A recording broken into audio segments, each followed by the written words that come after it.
Your life as a cartel doctor. Level 1. The ordinary surgeon. Congratulations. You have just finished your general surgery residency. You are young, overworked, underpaid, and still naive enough to believe that being good at medicine will protect you from the world outside the hospital. Your mother hangs your diploma in the living room as if it belongs in a museum. You get a position at a public hospital in Culiacan. 36-hour shifts, cold coffee, fluorescent lights, a monthly salary that barely matches the years it took to earn it. But it is respectable. You are a doctor. You save people. You tell yourself that is enough. Then one morning, at 3 a.m., four trucks tear into the emergency area. They do not use the front entrance. They smash through the barrier. 7 armed men surround a stretcher. On it is a man with 3 gunshot wounds in his abdomen, still conscious, still screaming. Their leader points a rifle toward you. No introduction. No explanation. No paperwork. Just one sentence. Fix him or you die with him. Your hands shake as you put on gloves. The surgery lasts 5 hours. You work beyond exhaustion. You remove what you can remove. You leave what is too dangerous to touch. By morning, the man is somehow alive. The leader hands you cash more money than you normally make in months. Good work, doctor, he says. Here is my number. When we need you, we call. It is not an invitation. It is a notice. Your name is now on a list. Level 2. The first call. For 3 weeks, nothing happens. You almost convince yourself it was a nightmare. Then your sister gets diagnosed with leukemia. The public system tells your family the treatment approval could take 6 months. She does not have 6 months. That night, you stare at the number the cartel gave you. Calling it feels impossible. Not calling it feels worse. You make the call. They drive you 2 hours outside the city. A cloth covers your eyes. When it is removed, you are standing inside a walled estate, face to face with the commander himself. He has an infected shoulder wound.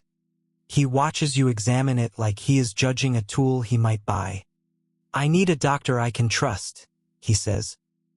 A doctor who can come anytime, ask nothing, write nothing down, and not exist in any system. The offer is 8 times your hospital salary, plus expenses. Your sister needs treatment. Your family needs hope. You tell yourself you are not joining them. You are just doing one job one time for one reason. That is the lie that lets the door close behind you. Level 3. The underground clinic. Your first underground clinic is the back room of a hardware store. Concrete floor. Rusted operating table. An oxygen tank older than some of your patients. They hand you a suitcase filled with basic surgical tools. Some are dull. Some are stained. None of it would pass inspection. Your first real patient arrives before midnight. A man with a severe leg wound, losing blood fast. There is no anesthesiologist. No circulating nurse. No clean operating room. No blood bank. Only your hands, your training, and a room full of people who expect a miracle. He screams. You sweat. You improvise. He lives. And in this world, survival is the only grade that matters. You adapt quickly. Too quickly. You learn to operate in places medical school would have treated as impossible. You sterilize what you can. You reuse what you should not. You make decisions that would horrify every professor who ever taught you. You become a battlefield surgeon in a war that has no uniform, no rules, and no Geneva Convention. Your second clinic is better. A small suburban house with 2 rooms converted into a crude operating space. You get an assistant, a former nurse who lost his license after stealing medication. He has his own addictions, but his hands are steady and he does not ask questions. Together, you build an inventory that would make investigators very interested. Painkillers, sedatives, antibiotics, surgical supplies, some stolen, some purchased through corrupt distributors. All of it hidden behind false paperwork and cash. The patients become a catalog of violence. Gunshot wounds, knife wounds, broken bones, burns, faces destroyed by beatings. Every injury carries a story you do not want to hear. First, you ask what happened. Then you learn not to ask. The less you know, the easier it is to keep working. The easier it is to pretend you are still a doctor. Level 4. The Golden Cage. The first time you meet the boss, he is not on a throne. He is in bed at 2 a.m., pale, sweating, clutching his chest. A helicopter lands near your apartment and carries you into the mountains. You arrive at a private estate lit like a palace. His symptoms are obvious. His danger is obvious. Your lack of proper equipment is also obvious. You use what you have. Old medicine, basic tools, careful judgment, prayer. Somehow he survives. When he is stable, he looks you directly in the eyes. From now on, you are my personal doctor, he says.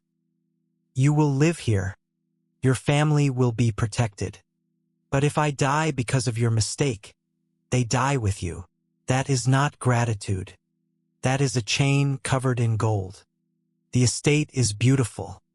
5 hectares of land. Stables. A swimming pool. Tennis courts. Guards at every gate. Your clinic is better equipped than the hospital where you trained. Imaging machines. Monitors. Ventilators. Emergency equipment worth millions. Some of it smuggled. Some of it bought from private hospitals that never ask where the money comes from. You are now one of the highest paid doctors in the country. You are also a prisoner. Your work changes. You no longer only treat wounds. You hide them. A lieutenant needs to cross a border, but his face is too recognizable, so they ask you to change it. You are not a plastic surgeon.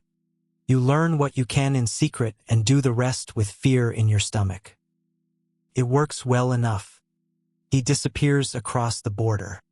Now you are not just a surgeon. You are a maker of new identities. Then comes the paperwork.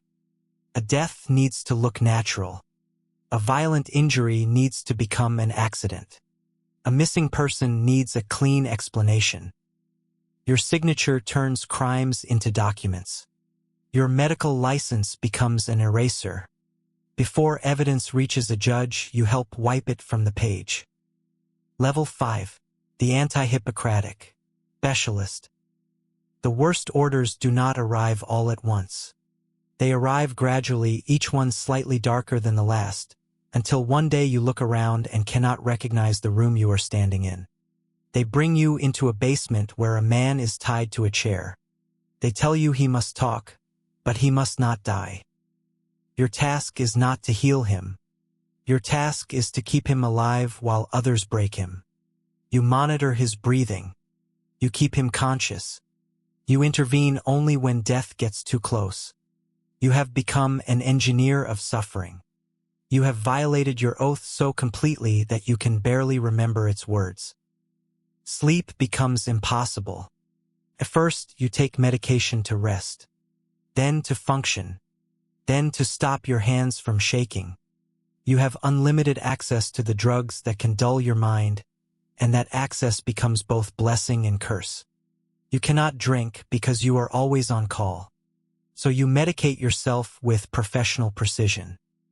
Just enough to move. Just enough not to feel. They bring in a teenager no older than 15. He is alive, but his survival is part of the punishment. They do not want mercy. They want a message. You save his life, but not his future. Everyone else is satisfied. You hide in a corner and vomit. Your family thinks you work for a wealthy private client. Your wife thinks the money comes from confidential medical work. You buy them a house far away, because distance is the only protection you can offer. Video calls are staged from a fake office you built for that purpose. Your son tells you he wants to become a doctor like you. The pride and the shame rise together until you cannot tell which one is hurting you more. Then the line disappears completely. A trusted man in the organization becomes a problem. The boss wants him gone without noise. You are asked to provide what looks like routine care. The man thanks you before he dies. "Thank you, doctor. I have been so tired lately." He believes you are helping him. 40 seconds later, he is gone. You are no longer a doctor who works for killers. You are a killer in a white coat. Level 6. The prisoner. With a salary. Your legal clinic in Guadalajara becomes a laundering machine and a psychological bandage. 2 days a week, you see ordinary patients. Diabetes. Colds. High blood pressure. Children with fevers. Old women who need prescriptions. For a few hours, you practice real medicine again. Those hours remind you of who you used to be. But the reminder is a cruelty because the man in that clinic is not real anymore. He is a costume you put on to feel human. You attempt to end your own life once. They find you in time and carry you back to the estate hospital you equipped yourself. The boss comes in person. He is not angry. He looks disappointed. "You are valuable, doctor," he says. "If you want to die, you need my permission. You do not have it." Then he raises your salary and assigns a bodyguard. Everyone calls the bodyguard protection. You know, he is a guard dog. You are no longer alone, and you will never be allowed to be alone again. Technology catches up with you. Investigators begin noticing unusual medical supply patterns. Too many antibiotics, too many trauma supplies, too much medication moving through too many names. You are forced to split purchases across different cities, identities, and intermediaries. Medicine becomes logistics. Logistics becomes crime. Your entire life becomes a system designed to hide the fact that you exist. Then a young doctor arrives at the estate. Fresh graduate. Bright eyes. Idealism still intact. He looks exactly like you did before the first call. The boss introduces him as your apprentice. In that instant, you understand. They are not training him to help you. They are training him to replace you. You teach him enough to be useful, but not enough to survive without you. You keep certain contacts, routines, and private habits to yourself. You extend your life by making yourself irreplaceable. You also extend your sentence. Level 7. The replaceable asset. The people you saved begin to die anyway. A gunman you operated on 3 times is found dead in another city. A woman whose infection you treated appears in a ransom video. A boy whose leg you saved grows into something colder, then disappears into the same machinery that made him. You finally understand what your work really does. You are not saving lives. You are delaying death long enough for the organization to use those lives again. Your wife asks for a divorce. She does not know the truth, but she knows something inside you has rotted. "You are not the man I married," she says. She is right. That man died the first time you signed a false certificate. Your children are 8 and 11. You have not seen them in a year. When you are finally allowed to visit, your youngest looks at you and asks his mother who the man is. Your heart breaks. Your face does nothing. You have trained yourself not to react. You pass your 100th violent trauma surgery. Then you stop counting. Bodies become patterns. Bleeding here, pressure there, air where it should not be, infection spreading fast. You stop seeing people and start seeing anatomy. It is the only way your mind can keep surviving. They ask you to train more doctors. 10 hidden posts across several states. Each needs someone with enough skill to keep the machine running. You design a training program. Trauma basics. Emergency medication. Secrecy. Improvisation. Silence. You create a medical school inside hell. Then your apprentice makes a mistake. An important patient dies on his table. You expect him to be punished. Instead, you are punished professionally. You are demoted. No longer the boss's private doctor. Just another doctor in the organization. Your apprentice takes your place. You are moved to a smaller safe house with worse equipment and higher risk. The message is clear. You are becoming disposable. 3 months later, the apprentice fails again. This time, the boss is the patient. You are summoned in the middle of the night. The infection is severe. The atmosphere is panic hidden under silence. You work for days repairing what should not have been damaged. The boss survives. Your old status returns. Your apprentice disappears. You do not ask what happened. You already know. Level 8. The living ghost. The boss is getting old. Diabetes. High blood pressure. Cholesterol. Stress. The slow diseases of power. Every morning, you manage a complicated routine of medications that keeps him alive. Each pill extends his life. Each pill extends your imprisonment. If he dies, you lose protection.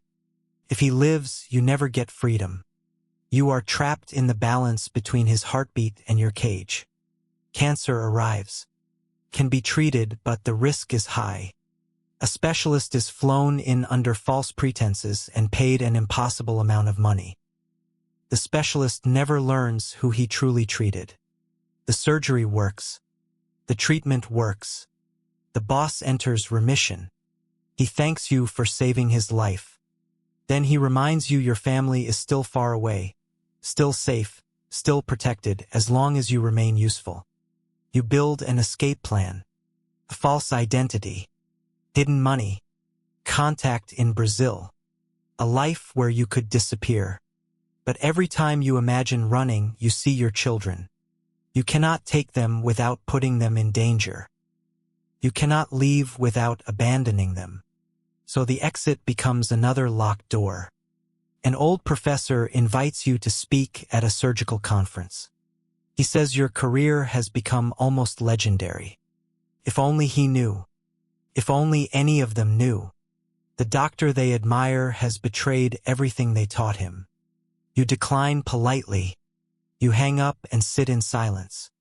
A journalist starts investigating ghost doctors who work for cartels. The article does not name you, but the details are too close. You panic. The cartel panics too. 2 weeks later, the journalist is dead. His files vanish. His family goes silent. Your name is protected by another murder. You did nothing, and that is exactly why you are guilty. Paranoia becomes your climate. You check your food. You change cars. You sleep with a surgical blade under the pillow. Your bodyguard may be your executioner. Your assistant may be an informant. Your driver may belong to a rival group. You live under permanent red alert. Stress kills you slowly, which is worse than quickly. The government tightens pressure. Raids increase. Territory shrinks. Money slows down. The organization demands more work with fewer resources. You make your first technical mistake in years. A small error. Correctable. The patient survives. But your reputation for perfection cracks. That night, you do not lose sleep because of guilt. Guilt died a long time ago. You lose sleep because you know what one mistake means in this world. It means you are becoming a risk. Your child gets sick and needs emergency surgery far away. You ask permission to go. The boss understands exactly what you are asking.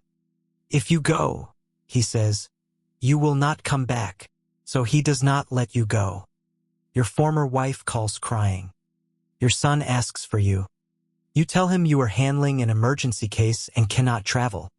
You say you love him. Then you hang up and break the phone against the wall. His surgery goes well.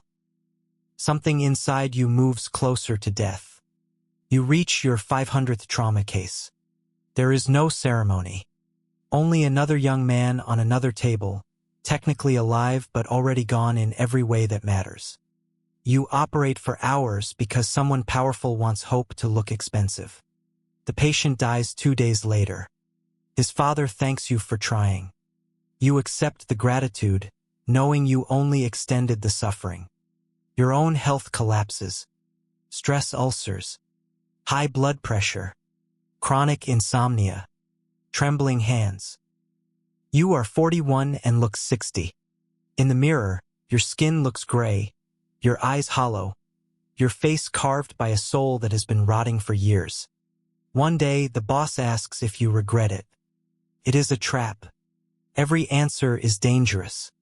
You say, "Every day." He nods. "So do I," he says. But here we are. For 1 second, you are not doctor and kingpin. You are 2 prisoners in the same cell. Then the second ends. Nothing changes. You begin planning your death instead of your escape. Not in a dramatic way. Not with hope. With clinical calculation. A note that will make it look like an accident. An explanation your children can survive. A final lie that would let them remember you as a doctor who died working, not as the monster you became. But you do not do it. Not because things improve. Not because you find courage. Because you have even lost the courage to end it. You wake up. You operate. You sleep. You repeat. No goal. No redemption. No visible end. Only continuation. You are the cartel's doctor. You no longer have a real name. They call you doctor, specialist, miracle man. When you save someone important, stories spread about your hands. They say you can bring people back from the edge of death. They say you are one of the greatest surgeons in Mexico. The darkest part is that they might be right. And that is the curse. Your story has no happy ending because it has not ended. You are still alive. In this world, that counts as victory. Every morning you open your eyes, you have won one more day. Every successful surgery is only a delayed sentence. You live in an eternal present. The past is a place you cannot enter. The future is a word with no meaning. You are not a doctor anymore. You are a function.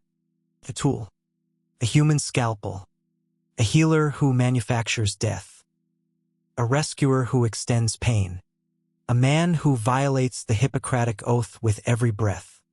And every night, in a guarded room inside a beautiful estate, you ask yourself the same question. If you had known the true price from the beginning, if you had known your humanity would be paid out in monthly installments, would you still have accepted that first envelope of cash? You are the most valuable prisoner in the world. Your prison is built from the lives you saved so they could be used again. Your sentence is written in the talent that once made you proud.